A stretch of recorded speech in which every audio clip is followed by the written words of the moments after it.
So welcome to the next module, that is instrumental methods and nanomaterials. So we will be learning about some instrumental methods for chemical analysis, how we can do chemical analysis using instruments, and also we will be learning about nanomaterials. Let us start with instrumental methods. Here we will be discussing two important groups of methods. One is thermal analysis and the other is chromatography. Thermal analysis means when you heat a substance, we are studying what happens to that substance. Chromatography means you are separating a mixture of compounds and identifying them. So let us start with thermal analysis. Thermal analysis can be defined like this: a physical property of a substance is measured with respect to temperature. So you are heating a substance and you are measuring some physical property. What is that physical property? It can be mass or it can be change in temperature. Now the result of this is measured or is obtained in the form of a graph, and that graph is called a thermogram. Thermogram. A thermogram it looks something like this. You have a physical quantity on the y-axis and temperature on the x-axis. So depending on the shape, we can get several information about that particular substance.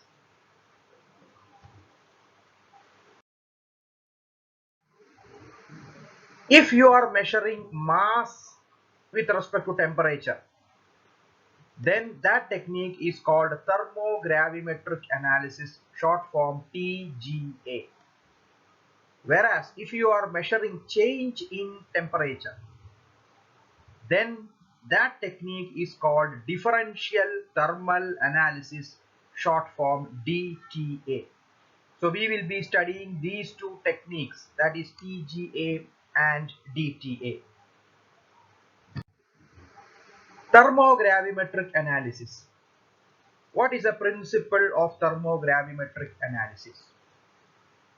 So here a substance is heated and the mass is recorded as a function of temperature.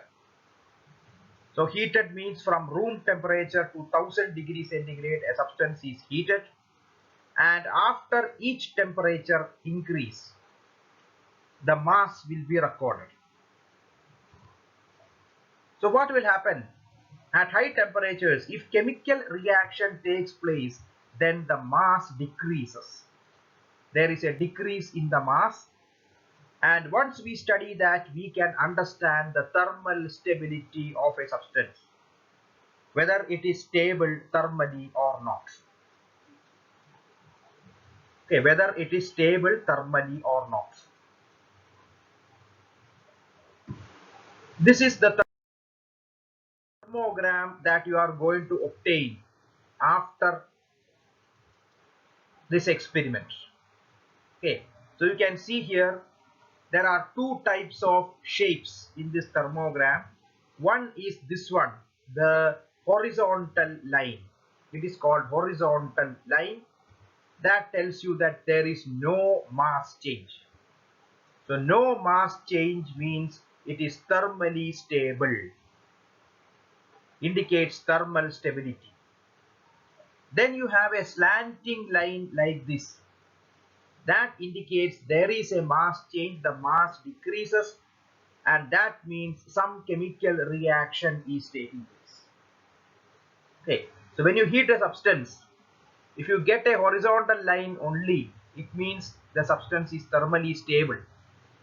If you get slanting lines, it means some chemical reaction is taking place, so we can find out what that chemical reaction is. Let us look at the block diagram for this technique. So this is the block diagram for this technique. You have a sample. The sample is kept in a crucible. It is called as a crucible. It's a container, excuse me, and that is placed inside a chamber which is filled with inert gas. Okay, inert gas is used to avoid side reactions. This whole thing is kept in a programmable furnace. It's a furnace. Furnace means any equipment which can heat a substance to very high temperatures. Oven means temperature is limited to about 250, 300 degrees centigrade. Furnace means you can go up to 1000, 1500 degrees centigrade. So there is a furnace and you are heating the substance.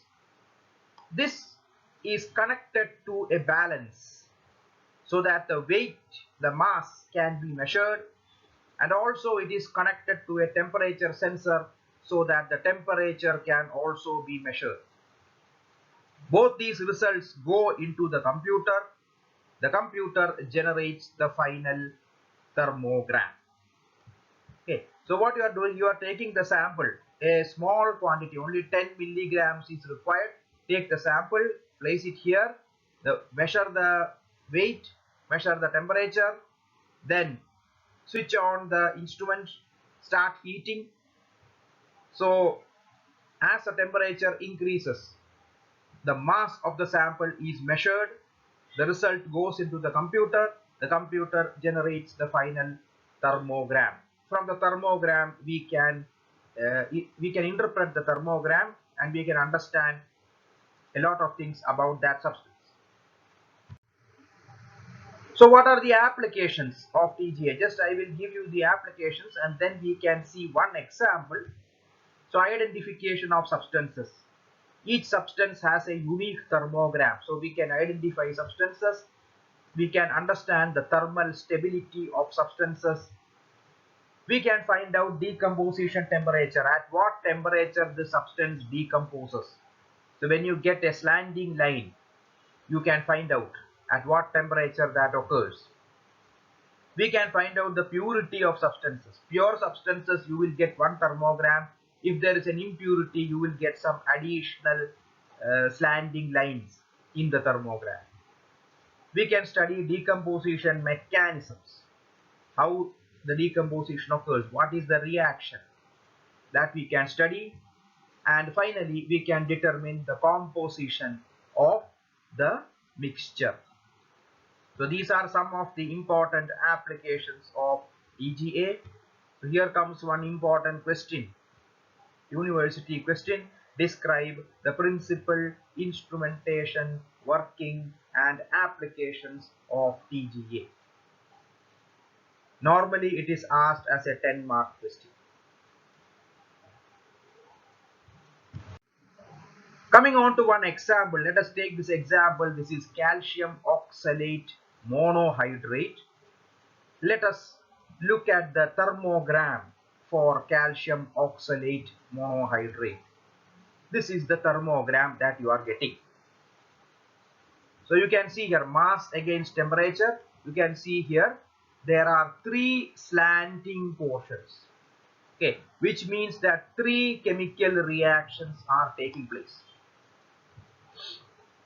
Now we can correlate this with the stoichiometry and we can find out what is the chemical reaction. So it is found that the first slanting portion is due to dehydration. That is calcium oxalate monohydrate dehydrates. It loses one water molecule and converts to anhydrous calcium oxalate. The second slanting portion, that is this calcium oxalate, will further convert to calcium carbonate by releasing carbon monoxide gas. And finally, the last slanting portion is due to decomposition of calcium carbonate to give calcium oxide and carbon dioxide. So this is the decomposition mechanism. Okay, this is the decomposition mechanism, and we can understand this from the TGA. So here comes another important question. Interpret the TGA curve of calcium oxalate monohydrate. Interpret the TGA curve of calcium oxalate monohydrate. Now suppose you take the derivative of this curve. Okay, if you want to find out at what temperature the dehydration occurs, then that you have to find out from this graph, that is this slanting portion, correct from the center. You have to draw a line vertically. It will go and meet the x-axis. That will be the temperature of dehydration or decomposition. But that is a little difficult. That may not be accurate. So what you can do is you can take a derivative of this graph. Okay, so the derivative will look something like this. So here it is dm by dt, derivative of mass with respect to temperature. So instead of getting a slanting line, for each slanting line you are getting a peak like this. This is called as a peak, P-E-A-K, peak. A downward peak you are getting. And this point, the minimum point, if you draw a vertical line downwards, then you can find out the temperature of that particular reaction, temperature at which that particular reaction will take place. So this is the derivative Tg or dTg of calcium oxalate monohydrate, derivative thermogram. So the first peak is due to dehydration of calcium oxalate monohydrate. Second is due to decomposition of oxalate to carbonate. And third is due to decomposition of carbonate to calcium oxide. Now the same technique TGA can be used for polymer studies to understand about polymers. Now this is a thermogram taken for 4 different polymers, A, B, C, D. A is PVC, polyvinyl chloride. B is nylon 6.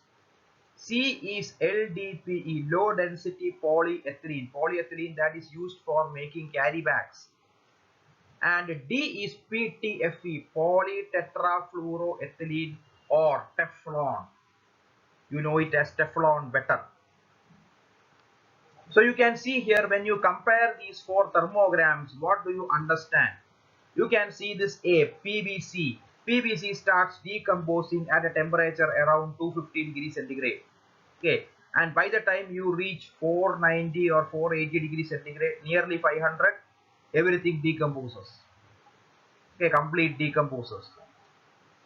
But on the other hand, the other polymers, nylon, LDPE, PTFE are much more stable, and D, that is Teflon, is the most stable among these. It has a decomposition temperature around 500 degrees centigrade. So from this we can understand that Teflon has maximum thermal stability. So you can use Teflon for high temperature applications below 500 degrees. Now what are the limitations of TGA? Even though there are some advantages, some drawbacks are there. First of all, we cannot study physical reactions. For example, fusion, melting, phase transition, etc. We cannot study that because there is no weight loss, there is no mass loss in these type of reactions. Second thing, it is not possible to study endothermic or exothermic reaction. Now in the earlier case we saw there is a dehydration, there are 2 decompositions, but we don't know whether it is endothermic or exothermic in nature. So that part we cannot study using this technique. So then what will we do? For that purpose, we can follow the next technique, that is differential thermal analysis or DTA. Now what is DTA? What is the principle of DTA? The difference in temperature between a sample and a reference material is measured as a function of temperature. In the earlier case, we were heating only the sample. But now what we take, the sample and a reference is taken. This reference does not give any reaction when heated. It is an inert material. Okay, in that temperature range, it does not give any reaction.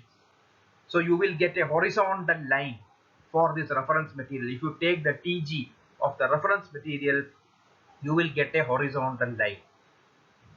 So such a material, so a sample and a reference, they are heated together, and the difference in temperature between sample and reference is measured.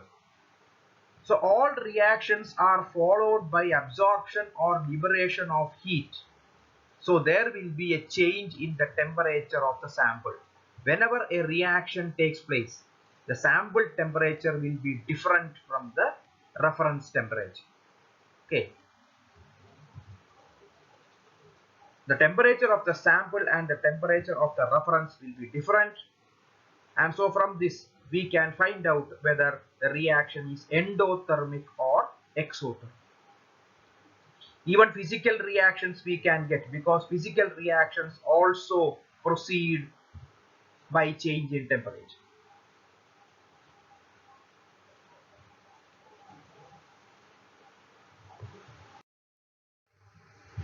So this is a sample thermogram, DTA thermogram. So you can get two types of peaks. So here delta T, that is change in temperature, is plotted against temperature, and you are getting two types of shapes. One is a downward peak, the other is an upward peak. Okay, downward peak indicates endothermic reaction, upward peak indicates exothermic reaction. So we can find out whether the reaction is endothermic or exothermic, and comparing with TGA, we can find out whether physical reactions are taking place, because if you get a physical reaction, you will get an extra peak in the DTA that will not be there in the TGA. So this is a block diagram of the instrument. So you can see here there is a sample and a reference. Both are heated together. They are kept in inert gas to avoid side reactions, and both are connected to a temperature sensor, and the result goes into the computer. Computer will generate the thermogram. So this is the DTA curve for calcium oxalate monohydrate. You can see all the reactions are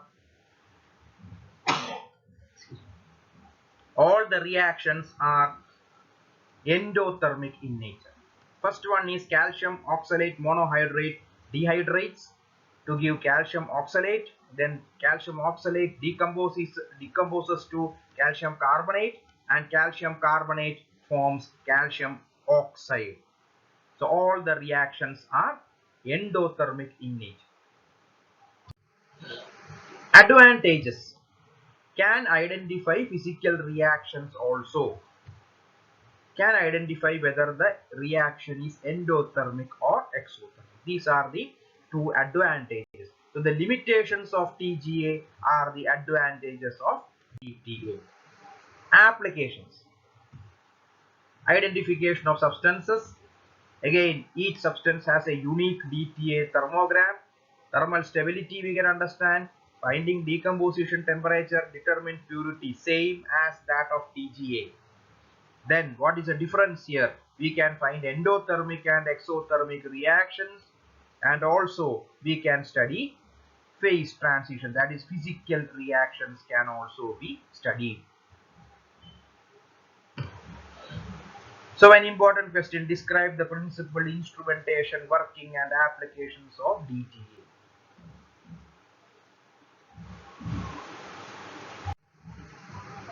This is a comparison of TGA and DTA. Okay, what are the different points? You can say here mass is plotted against temperature. Here difference in temperature is plotted against temperature. Here you have two types of shapes. One is horizontal line, one is slanting line. Here there are two peaks, downward and upward. Horizontal line tells you thermal stability, slanting line tells you chemical reaction taking place. Here downward peak tells you endothermic reaction, upward peaks tells you exothermic reaction. So these are some points of comparison between TGA and DTA. So some important questions. Differentiate between DTA thermogram and TGA thermogram graphically. Give one important application of each type.